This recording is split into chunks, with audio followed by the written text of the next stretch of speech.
I see the Europeans are awake. Hooch. Oh, great. Let me just scroll up. Ah, yes. Nothing but hooch.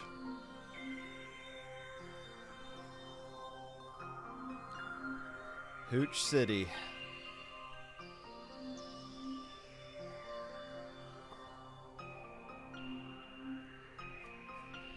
It's old Hooch City. Hi, Johnny. Johnny Spool.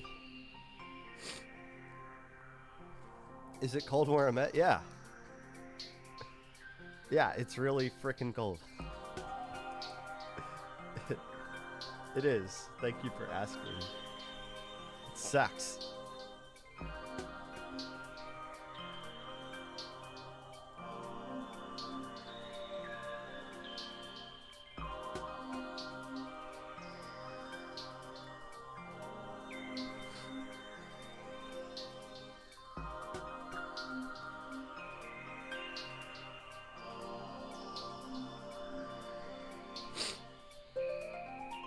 Nobody cares about February 2020.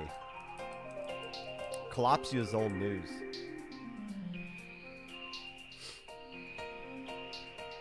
Old news.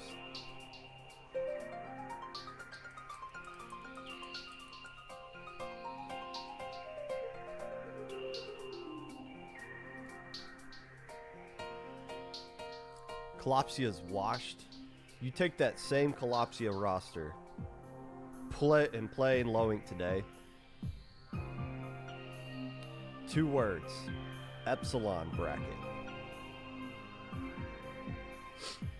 Losers round 2. Losers round 3. There's probably going to be somebody who drops in losers round 2. You get the free win.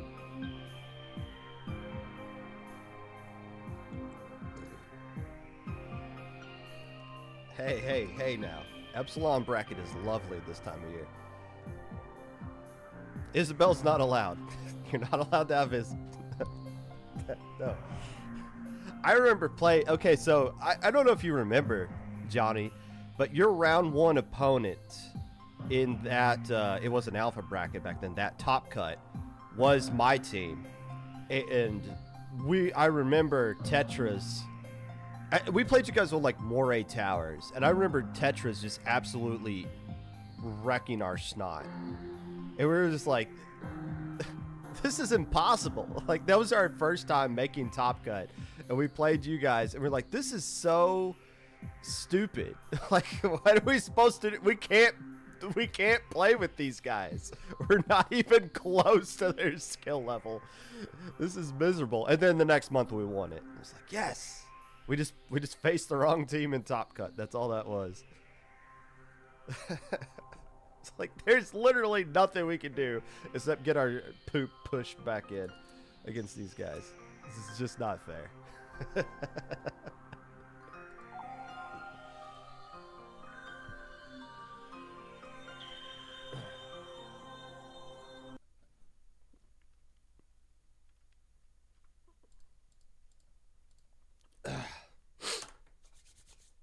Hello, friends, and welcome back to the Popcast. Whenever you're listening to this, whether it be live or VOD, Twitch or YouTube, or Spotify, while you are waiting for Low Ink registration to close before you mess with your IGN, waiting for next week's patch notes to let you down yet again, hoping that by ignoring my DMs that you won't be banned from Low Ink when I initially reach out to you. Whatever it is that you're doing right now, appreciate you taking the time out of your day to listen to this. Unless I don't. So I've been sick again, and this is the sickest I've been since the pandemic first started, and I'm blaming this 100% on my infant son, who I guess goes to daycare and rubs noses with every other kid there and then sneezes it back on me. So this is it's been a pretty rough past couple of months, and I know other people are getting sick too. It's just kind of the trend of the season or whatever. But yeah, it's just we've been getting over it. My wife's been getting sick a lot too, but right now I'm feeling pretty good. This is the best I've physically felt in a long time. But that could change at any moment. It just sucks because there's been a lot of times where it's just like needing to cancel a podcast episode or delaying doing something else. Like this stuff, all the Splatoon stuff takes a much lower priority, obviously, over IRL stuff. But it's hard to do this when you can't even like talk without coughing up snot. So things are getting much better. And by the way, everybody's taking COVID tests. I can't believe I haven't gotten COVID. I would assume I have. I just never like took a test when I had it or something. Like it doesn't seem I mean, I'm vaccinated, fully vaccinated, but that doesn't mean you still can't get it. It just still feels really weird. I feel like I have gotten it. I've just never tested positive for whatever reason. Mincemeat Metalworks is being reworked.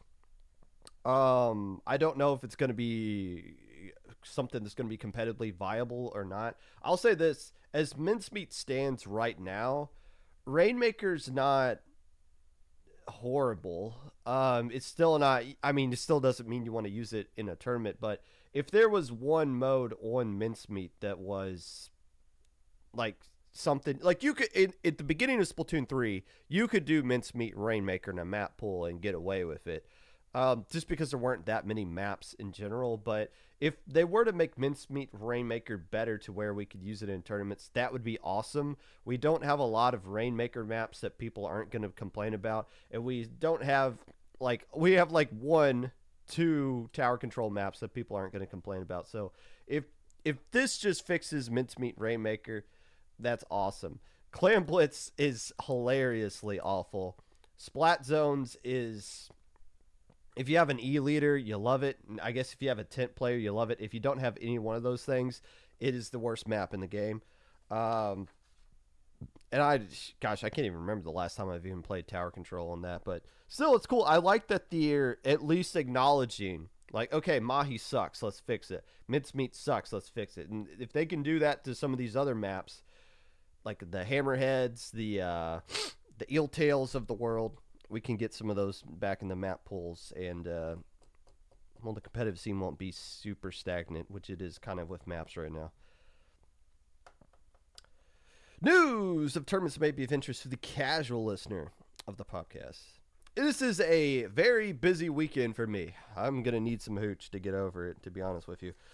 I'm doing the podcast right now, obviously. As soon as this ends, registration for Proving Grounds, which is tonight, closes. So we have to start preparing for that. Now, the hour between when a double limit tournament closes and the tournament actually starts, it's really not that difficult. You just seed the teams, make sure our streamer, by the way, shout out to JPEG for bailing us out. We kind of strapped thin for streamers, but JPEG's going to be streaming this one tonight, which means it's always going to be a fun cast.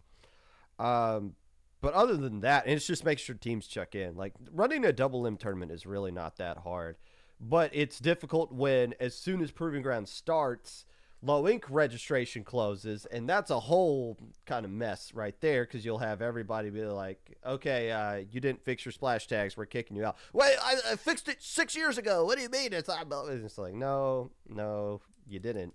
We have to like argue with people who are telling us things they don't really understand. So it's a frustrating time, and doing that while doing Proving Grounds is going to be a challenge. But hey, this is what we signed up for, right? Never back down, never what? Run 2 tournaments at the same time. Today we are going to be previewing Low Ink, including giving you guys the top 10 teams that I think have the best chance of winning this one. I feel really good about my number 1 team this time around. I've always done like the number 1 team, but I've never really felt this solid about a team in a long time. The team I'm going to tell you is at number 1 is the team that's going to win it. guaranteed. You don't even have to watch or play in the tournament this upcoming weekend. We can skip it. Also, not really related to anything, the podcast, the Last Resort did this band between the last time I did an episode, and it was announced today that ProChara is going to be coaching Moonlight. That is going to, Moonlight just suddenly gained like 10 billion fans who probably didn't know they existed 2 hours ago. And that's going to be, we'll see how that plays out, how a team like Moonlight, who's trying to move on from being this little brother status that they have to the top 3, top 4 teams, and start knocking them off and start threatening to actually winning some of these majors. We'll be seeing how adding a coach into the mix is going to change things, but they're now definitely going to get a lot more fans. Moonlight, oh yeah, I'm a big fan of Moonlight now. Hey, I was a fan of Moonlight before they became ProChara famous. But we're talking about Low Ink today. All that and more. But first,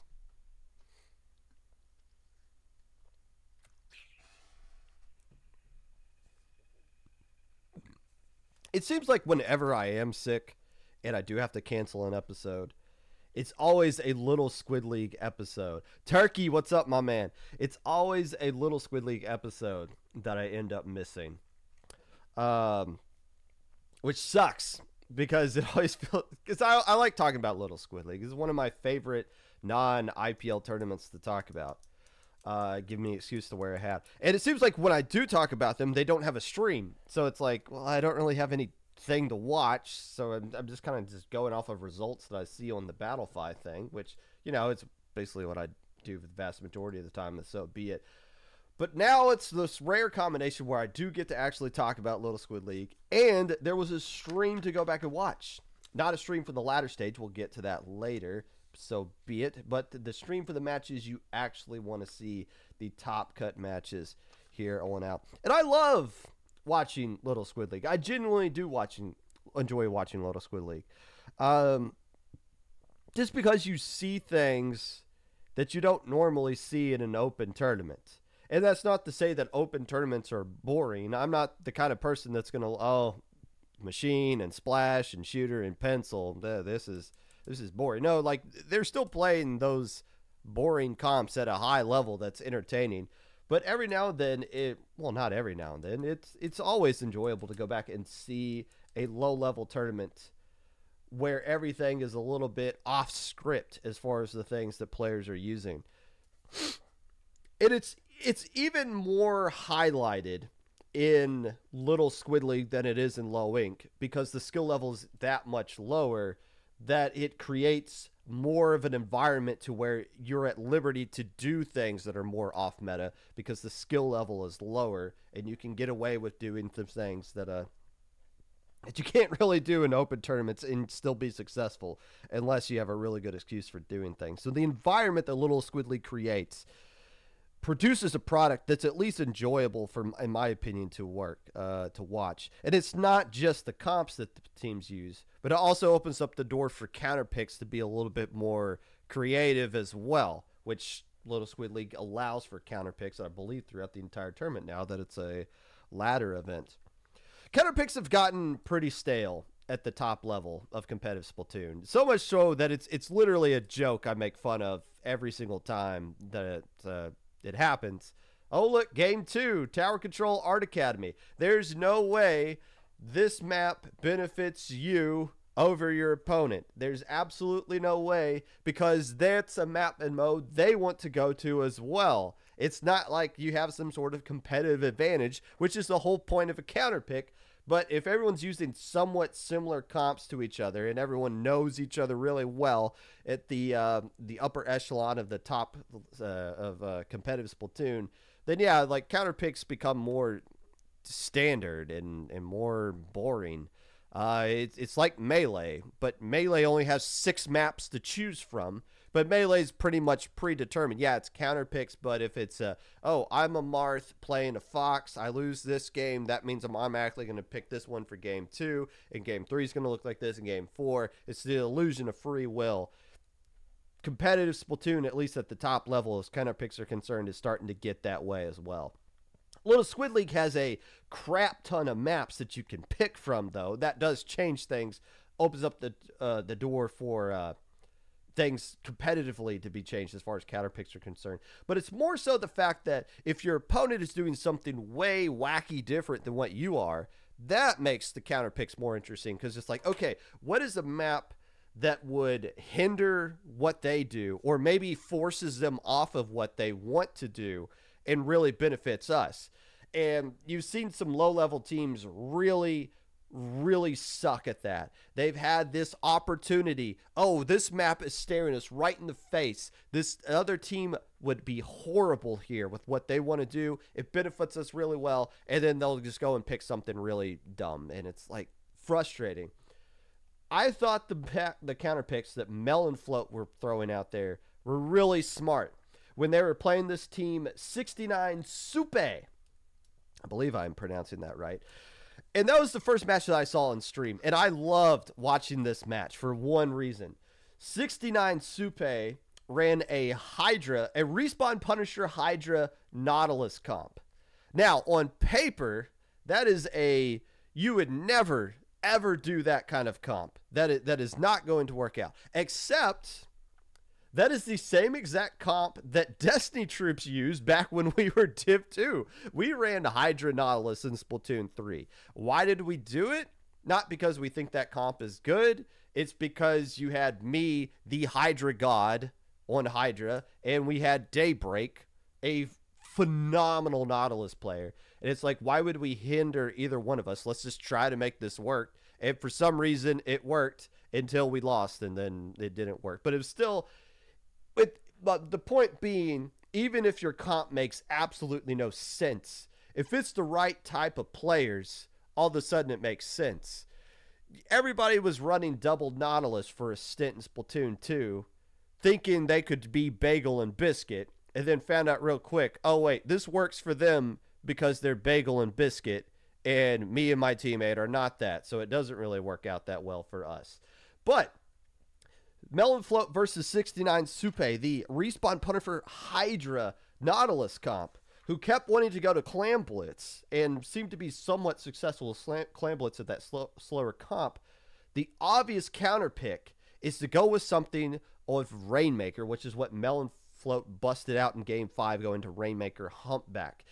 Running Respawn Punisher against the team that's going to use Soda is really tricky, especially in Rainmaker, because there was a couple times where that Hydra player was stuck with the Rainmaker, which means, okay, now I'm either going to dunk it or die, and if I die, that Respawn Punisher is going to come right back on me. So the counter pick of Rainmaker Humpback in a Game 5 clutch situation against the comp, the slower comp that you saw 69 Supe use, for me, seeing Melon Float pick that was like, yes!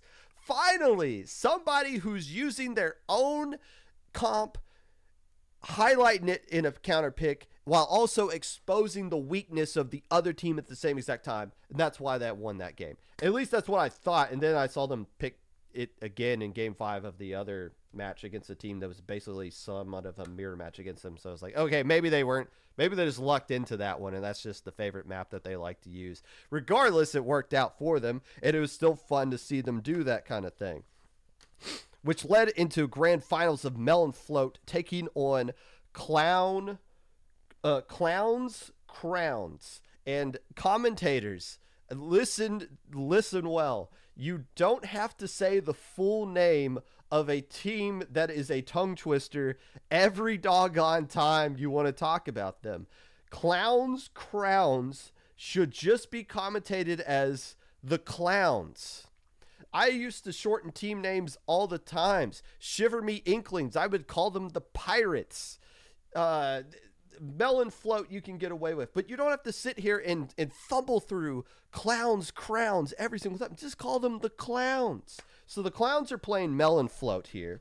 This goes to a Game 5, and this one isn't as is still exciting, even though it's kind of a weird mirror match. For some reason, both teams were using tents against each other the entire time until it went to tower control, and both tent players dropped and busted out some blasters.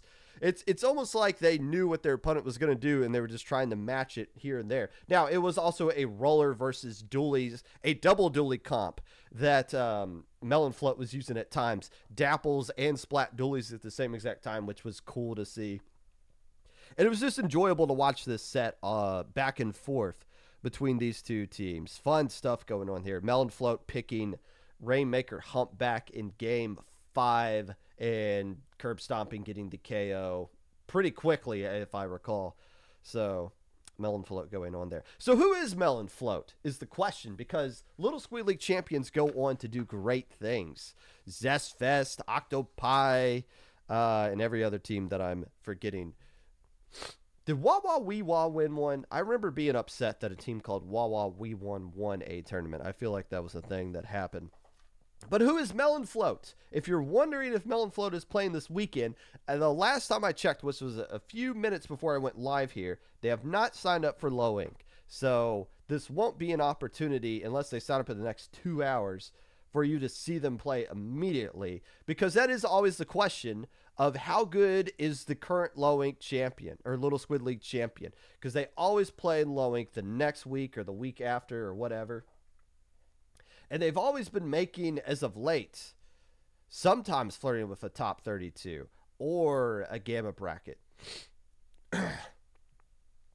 But we won't get to see that this time around. Neither will we see Clowns Crowns. And thank goodness, because I don't want to say that on stream. 69 Supe, who finished in 3rd place overall, is the team that is currently signed up for Low Ink. Now, as far as teams that make, because it's been a while since I've just sat down, opened up a bowl of popcorn, and really just did a deep dive into a Little Squid League, I don't really know who's the favorite anymore. I know the teams that used to just stick around for a long time.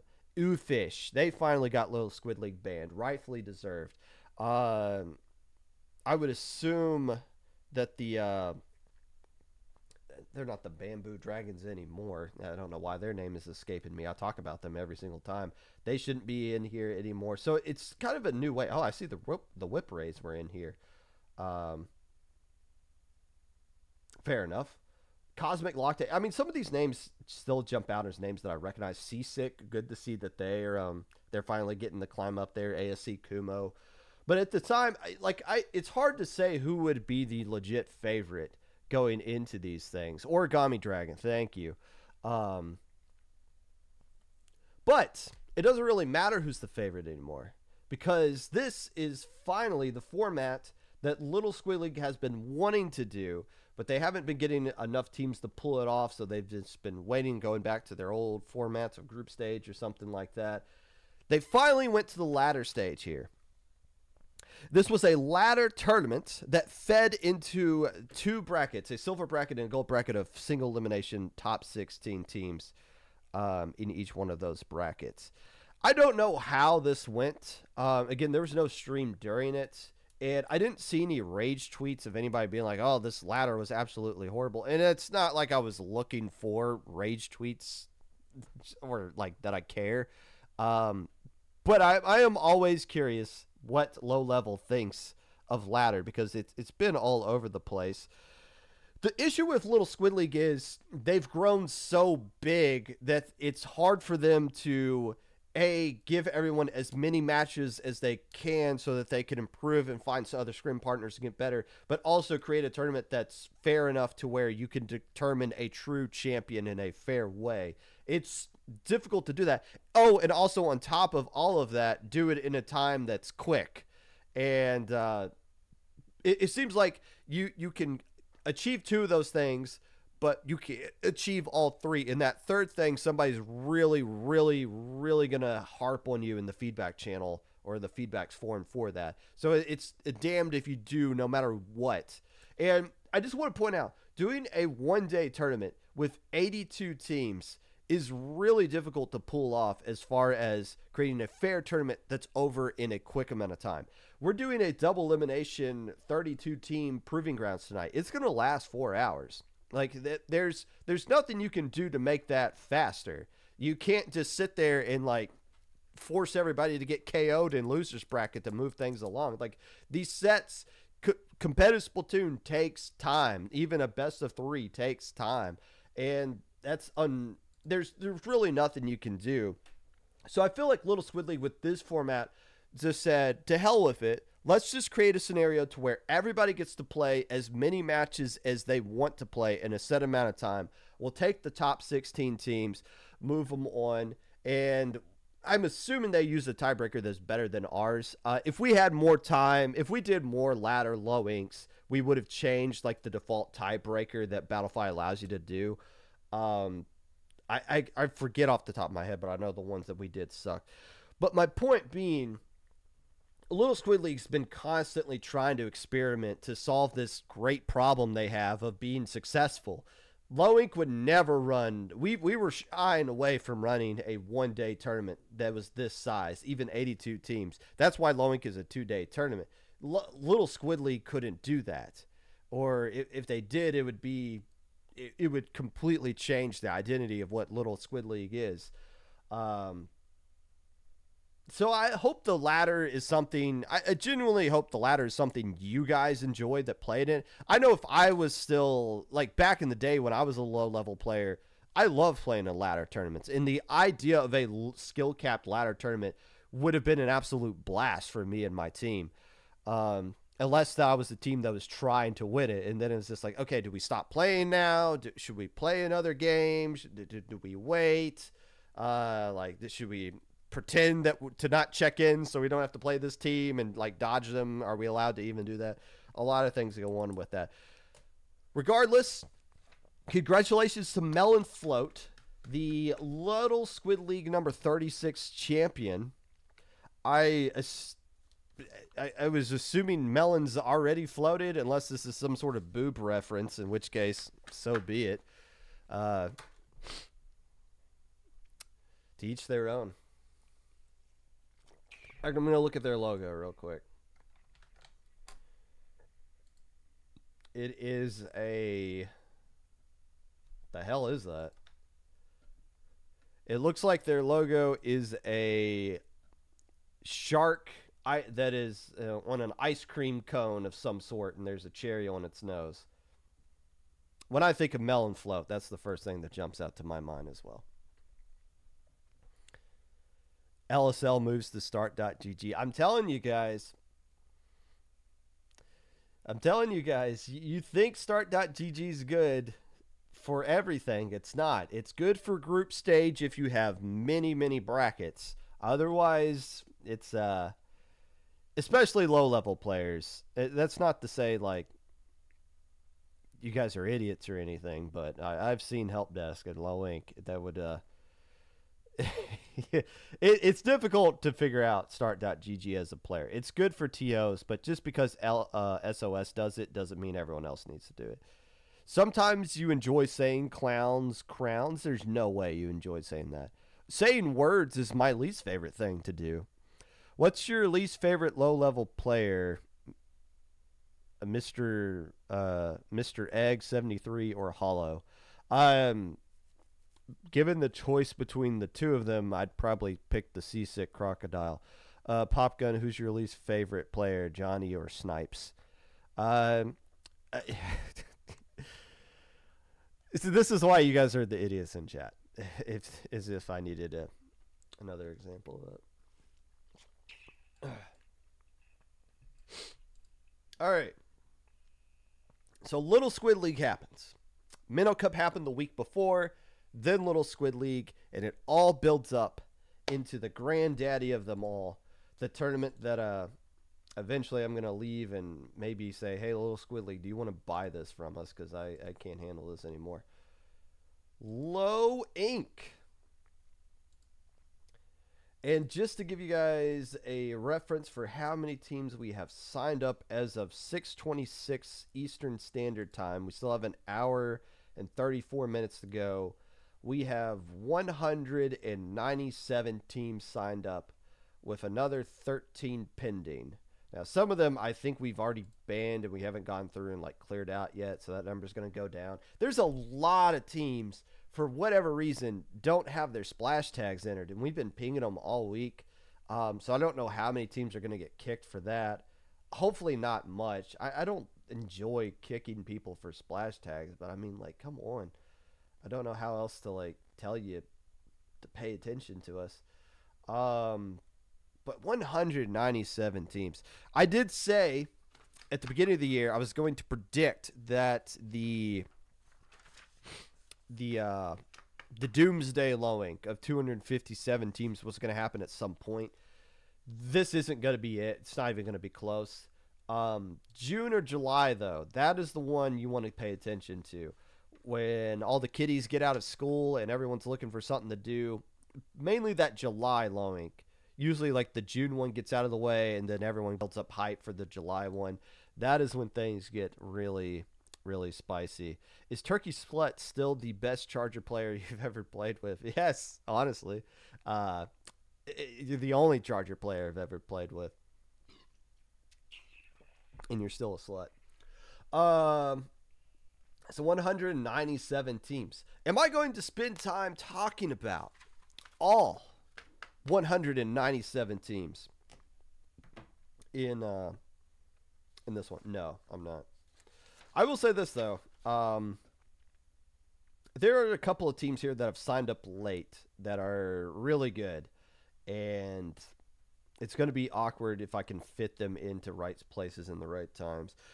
We did ban some teams already. I think there might be a few more teams we were trying to ban, or not trying to, but seeing if we need to ban them. And I hate like waiting to the last minute to ban teams because I know like everyone's preparing to play this weekend. So we try to give teams like as much notice as we can this week. But the good news is we banned all of the Dread Ringer teams. And that was a real emphasis we wanted to make. There's this movement going around of people thinking Dread Ringer is good because Dread Ringer has made top 4 of Low the past 2 or 3 months in a row. So we found every Dread Ringer team and we banned them so that their propaganda doesn't have to be spread to people who think that it is a good weapon. We're trying to save you guys. That is why those teams got banned specifically. And for legal reasons, because someone's going to clip that out of context, it is a joke. So who are some of the teams? Just a small handful of teams that I want to talk about here that have signed up for this tournament. First off, I want to give a shout out to the team called Big Tommy and the Splats. And if you recall, Big Tommy and the Splats is the name that we used when we had 2 teams that had names that were not appropriate for Low Inc., and we changed them to that. Well, this team, Big Tommy and the Splats, liked the name we gave them so much, they decided to keep it, and now they've made it their own, which kind of sucks because now if we need to change someone else's team name over the course of this tournament, that's one less name we're going to use. I believe the name is Big Tammy and the Mid Tammy and the Splats, if we have to get down to that point. But Big Tommy and the Splats was actually pretty good. I believe they went 4-2 last month. October Rift is back. The problem is October Rift really missed their window to try to win this tournament. It's not October anymore. In fact, it is January. So it's going to be several months. It's going to be a long year before October Rift is going to be relevant again. We'll make sure to wake them up when September ends. Inkvaders are signing up for and playing in this tournament. I've seen this trend on Twitter the past couple of days of people listing out like all the teams that were around during their like generation or their era of like do you remember if you remember these old teams, then you're a real OG. And I'm looking at everyone's like list of teams that are listed out and I'm like, those teams all came way after me. Like I remember all of these teams. The Inkvaders are older than every single team you've ever listed. The Inkvaders are an old ass team. And we always enjoy when they play Low Inc., and it's good to see them come back out into this one. They're older than everybody. Eventually, they're going to win it. Eventually. Sheer Cold is playing in this month. And Sheer Cold is a name that is wildly inappropriate right now. It is 11 degrees where I live. I have shoveled my driveway 3 times this month. And it just absolutely sucks everywhere. Patrick Mahomes' helmet exploded in a game. It's way too cold. And it's sheer cold outside. And just thinking of this team name just makes me feel even worse. The good news for Sheer Cold is that Christmas lights have been put away, so they'll be able to play the entire tournament this time around without anyone having to leave to go look at them. THS Esports Club Splatoon is playing this much. What does THS stand for? I have no idea. I'm just going to go on an assumption that this is a high school esport club, and they're going to be playing in their baby's first low ink this upcoming weekend. That, or it could be a troll. What does THS stand for? Theodore High School. Let's roll with that. But I like the fact, if this is like an actual high school esport club, I like it when teams like that sign up and play in this low ink. I like it when we get a bunch of college teams or clubs or whatever that come. And this is a good tournament for that. I think if like esport clubs start off and they try to play in open tournaments, no, it's hard to find 3 people in your general vicinity that are good enough at the video game to where you can be competitive at anything. So low ink, little squid league, like all these low level tournaments, you want to see more of these kind of club representation playing in them, because this is what the tournaments are kind of designed for. Everyone's fan favorite team, Wet Laundry, is playing in this month's low ink. Unfortunately, their sister team, Dryer Lint, last that I checked, hasn't signed up in this one. If you guys lose to a team called Wet Laundry, that's on you. And that's just that's more of a reflection of who you are as a team. And it might be some time to start doing some soul searching right there, because Wet Laundry is a tough team name to lose to. Just Squidding is an actual team, and it probably has been like a top 10 contender. It's difficult to rate how good Just Squidding is, because they just keep dropping from tournaments or not checking in or whatever. But when they do play, they're actually really good. It's just they've been bitten by the drop bug. We see them sign up this time around. Hopefully they can play all the way through. The Not Howdy Hat Pirates is playing in this one, and you can't fool me. You can't fool me, Not Howdy Hat Pirates. You are the Howdy Hat Pirates. You can't fool me. I know that you are.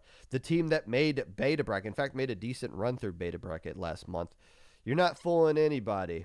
We know you're playing in this one. Also, a shout out to Lunar Eclipse that is playing in this tournament. If you did not know, and I don't know, I'm not sciencey enough to know if this is something that is like across the entire world, or if this is a Northern Hemisphere thing or something. There is a lunar eclipse this year. There is a lunar eclipse in March, and I believe in the Midwest is one of the best spots to look at it if you want to see the moon eclipse the sun. It's where the moon gets in between the sun and the earth, right? I mean, I could tell you what it's going to look like, and there's special glasses you can look up at it.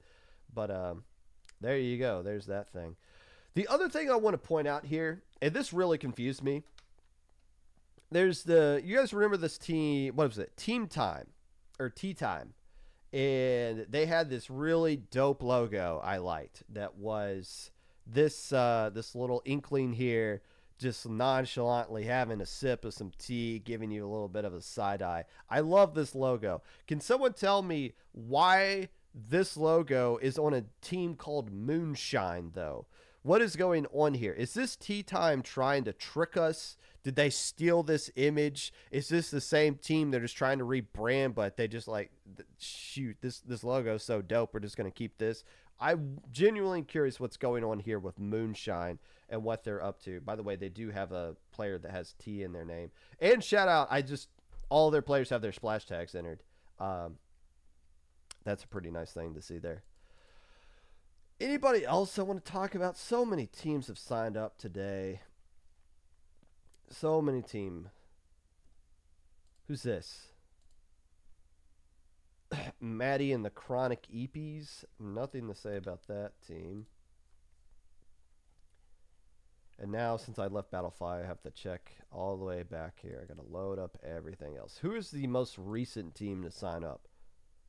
Elegant Diamond. And their player is that's American flag logo on their face. Choking Hazard. is playing in this one. Nova Nightshade. And I need to get on ESAP. All right, fine. The more I look at these teams, the more things get kind of weird. Yes, Chaos Control. That's right. I did forget there was a team called Chaos Control. That'd be a fun team to commentate there. What came first, the chicken or the egg? I believe the egg came first. I believe that is the actual correct answer to that. Stu, the announcer. Stu's in chat.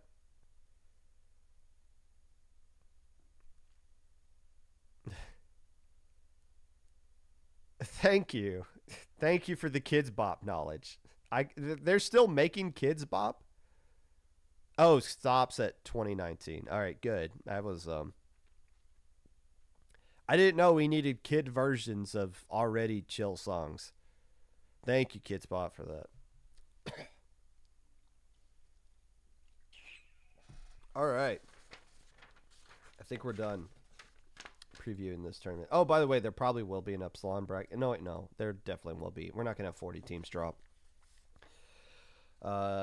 Epsilon bracket. That'll be perfect for you guys.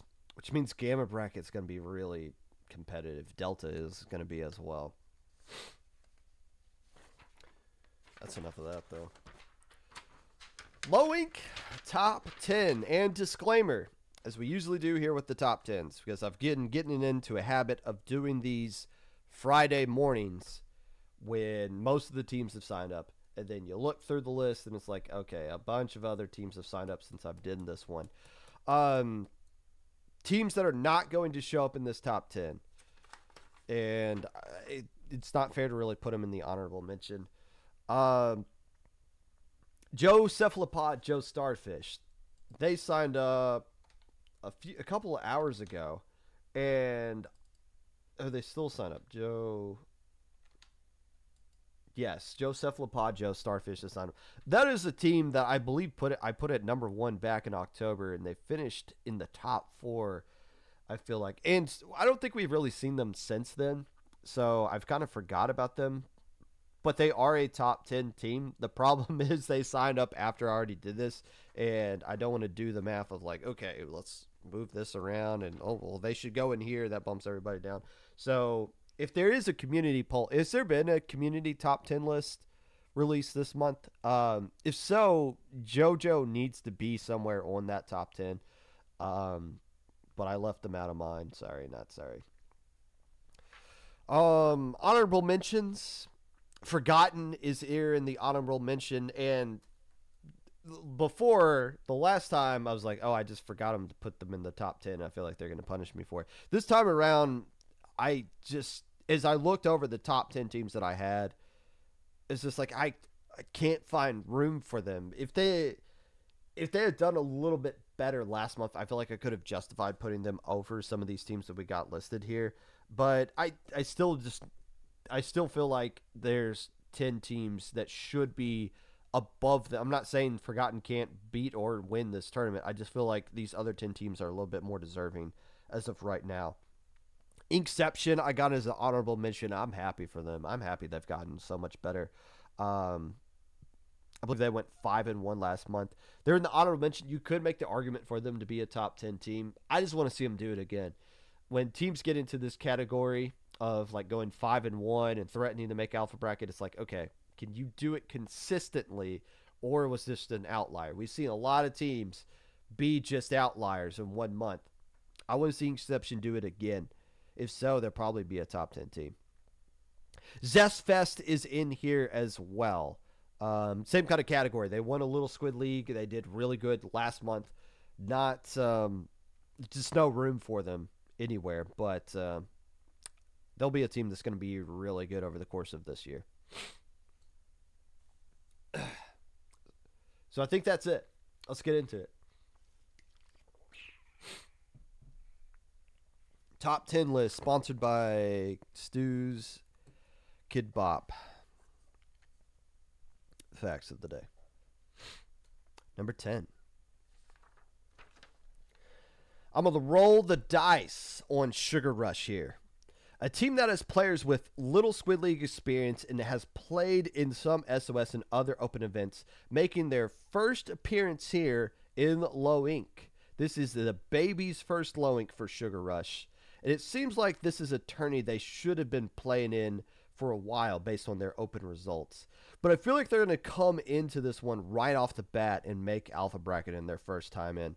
Can they get past the Alpha Bracket regulars? That is the question they have to answer this upcoming month.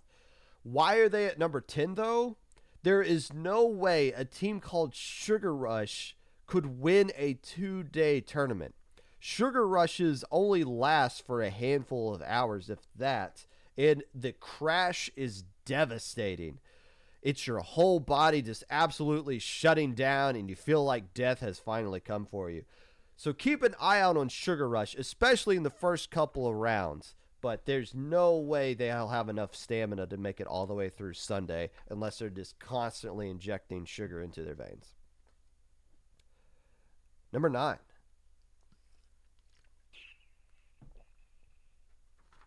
The last time we saw Calamity Forge Neo, they were going 3-0 in their group of top 32 before getting eliminated in round 1 of Alpha Bracket.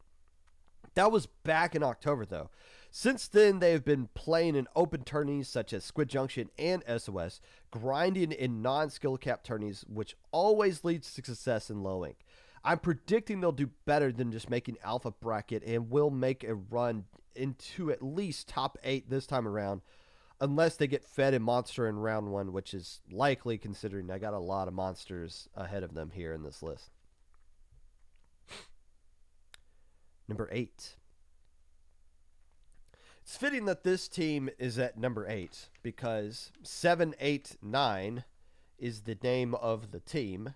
And if you are wondering who 789 is, the only reason I remember it is because I commentated this team back in October when they were threatening to win the whole doggone tournament. In fact, they finished in the top 3 of that tournament in October.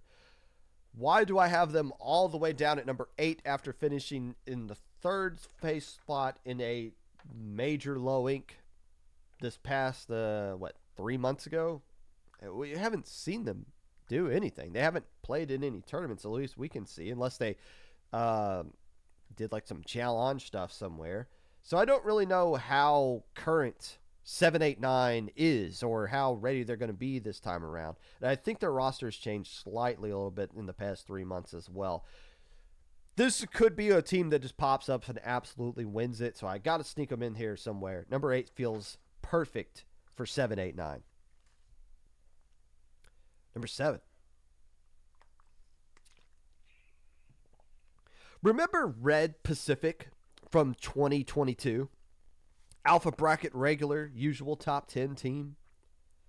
Well, they played last month, kinda, under the name Red Project, which I didn't recognize was players from Red Pacific because I wasn't the ones who verified them.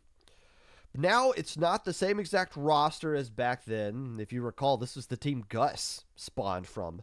But Red Project did pretty good in their first Low Ink back, racking up a number 2 placement in their Swiss group, but went 0-4 in all of their matches on Sunday.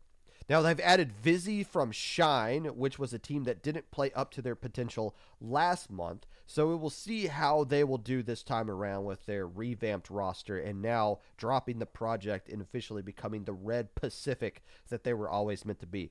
They proved with their Saturday result alone that they are still a strong team. It's just a question of whatever happened to them on Sunday. Was it just an outlier? Was it something that just, like, maybe they needed a sub or something? I don't remember or recall. But Red Pacific is a absolute contender if they can just fix whatever woes faced them last Sunday. Number 6.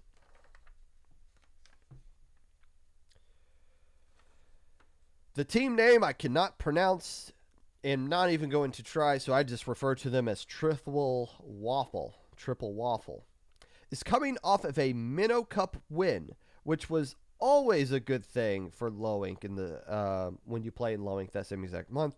And by always, I mean that one time when Secret Elixir won it a year ago and then finished in second place, the Low Inc. A week after that.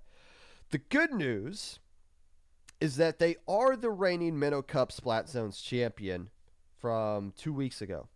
The bad news is the last time Triple Waffle played in Low Inc., they got eliminated in round 1 of Beta Bracket just last month. So this is a prove-it kind of month for Triple Waffle. What does winning Minnow Cup really mean as far as Low Inc. is concerned? We shall see. Number 5.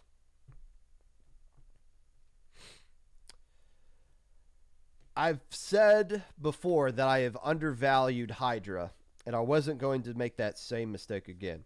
Hydra is going to be a top 10 team every month going forward, and they're not going to prove anything less. They are legit now. They have turned the corner and now have the designation, in my opinion, of being a consistent contender. Yes, they missed Alpha Bracket last month, but they did the next best thing, win Beta Bracket. Just forget the group stage. Then this team with more Low Inc. experience than anyone, maybe other than the Inkvaders, is going to be a pesky team for everyone to deal with in Alpha Bracket. If you get fed a team in Alpha Bracket, everyone's going to be difficult to go up against. Probably the least team you want to see in round 1 is going to be Hydra, just because they got so much experience, and now they're getting the results to back it up. I'm not saying they'll win this tournament, but they are going to be a 100% contender from here on out. Number 4. Ink Black. Number 3. I like, whenever I talk about Ominous, to do this deep, ominous voice when I talk about them. Unfortunately for them, because I'm sure they absolutely love that, my voice doesn't exist anymore. So I can't say that in this deep voice. So I'm just going to have to be boring and just say Ominous is the number 3 team here. They won Beta Bracket in the past. They got second place in Minnow Cup. They made Alpha Bracket last month. At some point, they're going to win this tournament. I feel like I've said that before. And why not this month? I don't know. Why can't this be the month where all the stars align and they finally get over the hump? Also, good news for them is, well, maybe my voice will get better by the time I commentate them in grand finals and I can do the deep, ominous voice that their name absolutely deserves.